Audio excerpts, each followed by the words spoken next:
नमस्कार, मी ॲडव्होकेट राणी सोनवणे। मला आताच एक नोटरीविषयीच मी हा व्हिडिओ करत आहे। आताच मला एक व्हॉट्सअपला मेसेज आला आहे, माझ्या एका मैत्रिणीने पाठवला आहे मला तो, आणि मला असं वाटलं की त्याच्यावर आपण व्हिडिओ करावा।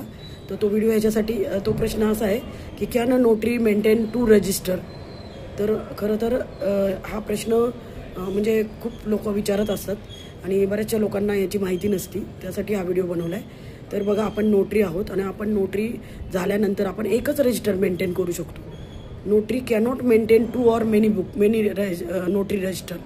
He can maintain only 1 notary register, आणि ते संपल्यावर दुसरं रजिस्टर ते कंटिन्यू करतात। जसं की मी डिसेंबरमध्ये आता मी माझं झालं आणि डिसेंबर माझे चेक झालं माझं, मग मी जानेवारीपासून रजिस्टर सुरू केलं। मग जानेवारीपासून रजिस्टर सुरू केल्यावर माझं 6 महिन्याने संपलं, तर त्यानंतर मी दुसरं रजिस्टर करू शकते, म्हणजे ते कंटिन्यूमध्ये करू शकते। पण मी माझ्या 2 रजिस्टर नाही करू शकत, म्हणजे एक माझ्या ऑफिसला राहीन आणि एक कोर्टात। माझं रजिस्टर जर मला प्रॅक्टिस करायची सगळीकडं, तर ते रजिस्टर मी माझ्याबरोबरच माझ्या बॅगमध्ये पाहिजे, जे की मी पण ठेवते, म्हणजे जिथं असेल नोटरी तिथं मी करू शकते। You can keep only 1 register. पण जर तुम्ही जास्त रजिस्टर ठेवले तर तुमच्यावर ॲक्शन होऊ शकते, कारण आता मी बघते की नोटरीचे जे आहेत ना, ॲक्शन आता खूप लवकरात लवकर होत आहेत। आमच्याकडं बरेचसे नोटरीचं लायसन जप्त झालेलं आहे, सस्पेंड झालेलं आहे। त्यामुळे ते कशाला करायचं, आपल्याला एकच रजिस्टर मेंटेन करा। मी सांगितलं आहे की नोटरीची प्रॅक्टिस खूप असणार आहे आपल्याला काही गरज नाही।